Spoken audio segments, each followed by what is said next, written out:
Even though people are completely corrupted by dogs, they're still the only things out here that can properly deal with them when needed. Well, sort of. I'm not just talking about lucky hits with motor cars either. The incredible truth is, though people can't seem to live without their drool demons, they once got so sick of them that they tried to round up all the dogs in town for removal.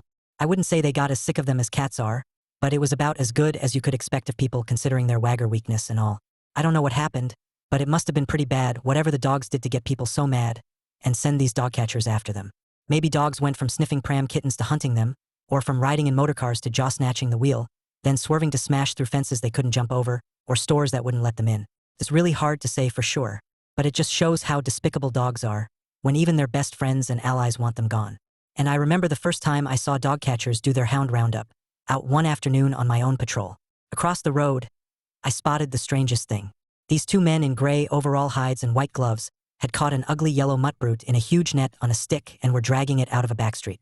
It was like those nets you'll see through the window of Pet Shop Lane. The shop owner uses them to catch fishes and put them in carry bags.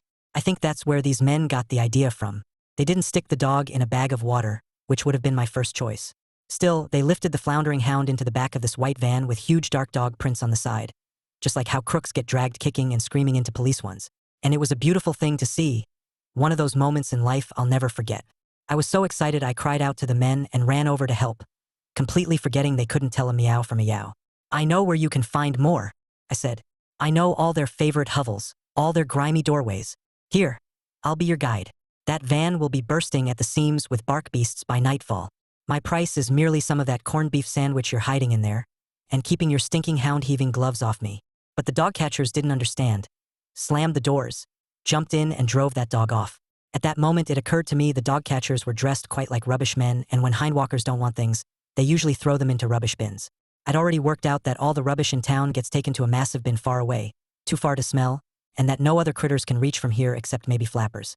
So I put all this together and figured these unwanted mutt brutes might well be getting thrown into another similarly massive bin near that. And watching the paw-printed van drive off, I remember thinking, I hope that giant bark beast bin has a well-sealed lid, better than the ones round here. Obviously, I was disappointed that those dog catchers hadn't taken me up on my offer, because it was such a good opportunity to clean out the neighborhood. And listen, don't think that's just some bias of mine, being that I'm a meower. I've seen plenty of people howling at dogs from their windows after dark, tossing great books down to bash their skulls, or even bombing glass jars over the pavement. I've seen wasps sting them, ants ambush their bowls. I even saw a newspaper wrestle one on a stormy day. Dogs don't fool everyone with that whine and wag routine, but unfortunately, they do fool almost every creature who's ever buckled a collar on their necks. So the dog catcher van kept coming back for a while, and every time I heard it nearby, I'd race to catch a glimpse. I can't tell you the joy of watching mutts squealing like rats, stuffed into that vehicle. It brightens up even the meanest of days. It's about the best fun you can have with your mouth meatless. Okay, maybe not the best fun. Like I said, drowning dogs in water bags like fishes would have been the best fun. But sometimes you take what you can get. Actually, make that every day and night and the twilight in between. Then sadly it all ended. After a while, the dog catcher van stopped coming. But I don't know why. Because all in all, those men had done a really sloppy job, to be honest. They caught some hounds, sure. I don't want to sound ungrateful, but they'd missed the vast majority, including some of the biggest mutt brutes this side of Main Street. If the men had just stuck around after midnight, they'd have heard a hound army barking up the place, giving away the main dog positions, and the breath fog, puffing like smoke from the filthiest tailpipes, was enough to give away the rest. This expert knowledge I have is why I offered to be the main guide and help track them all down, every last demonic drooler, until we'd done the job properly. But that wasn't the worst part of it, the terrible job those dog catchers did. The worst part I found out a bit later. One morning I passed this building and saw a yellow dog walking out of the entrance, dragging an old man. And the hound was a dead ringer for the one that had been taken to the giant bark beast bin for punishment and permanent removal from the world.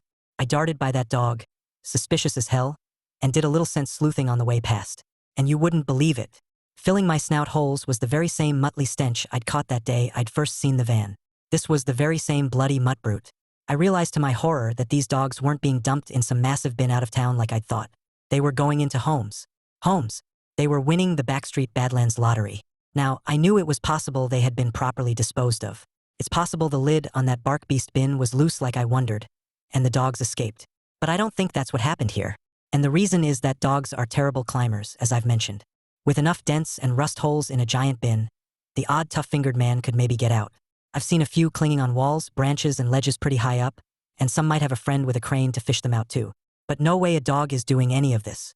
Sure, there could always be some mutt maniac who drives his crane up there after work to save a few, but how are the mutts going to cling to a crane hook if they can't even hold it together on a simple branch? And so I think I've worked out what happened. It's the same old depressing problem. These dog catchers, they were supposed to dump the dogs in that bin out of town. It was a simple job that shouldn't have gone wrong. But the hounds just pulled their tricks at traffic stops, doing a special impromptu performance of sob howling and droop-faced deception. And at that point, everything went about as wrong as a cat born barking. People are absolute suckers for this, as I've mentioned. I don't know why they fall for it.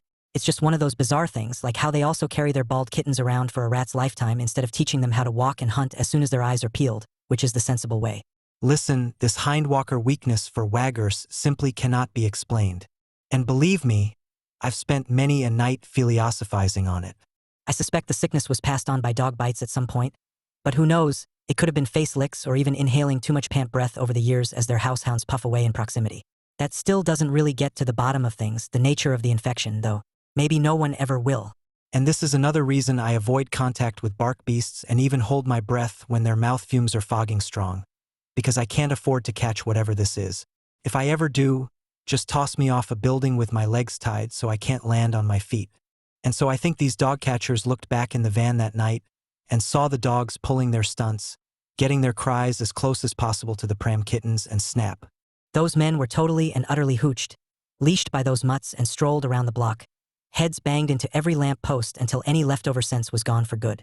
Then, instead of driving to the bin as planned, they actually just took the dogs to cozy house dens instead. The hound-stricken fools probably fetched each a fresh bone from their butcher too. Wouldn't surprise me. It just makes you furious, doesn't it? Because it simply keeps the vicious cycle going. People have got to get a handle on this wagger weakness. I'm telling you, it's not just a bad habit. It's become a full-blown mass-scale mutt mania. And if only they could finally cure themselves, a proper alliance with meowfolk would be quite possible.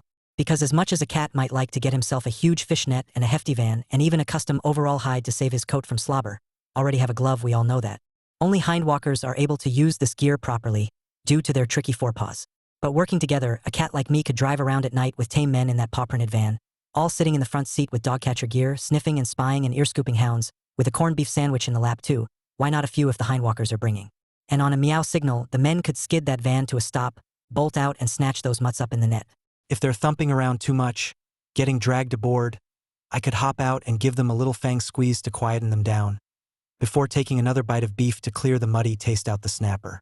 With a cat like me supervising, I'd definitely make sure the person isn't sucked in by any dog antics.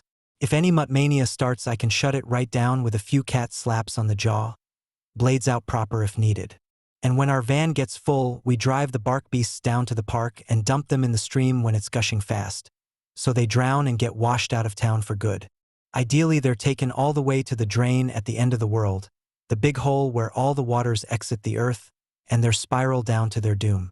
That drain at the end of the world is probably too far to drive to and check over, to make sure the mutts go down properly and aren't fished out by mutt maniacs at the last moment, but still. To me, this would be the ideal way to spend a night in the company of people. Much better than getting petted on some chair until your back arch is fused straight. But like I said, hindwalkers are just hooched in the head. And so for now, any cat is just bashing his own head into a locked kitchen window thinking about all this.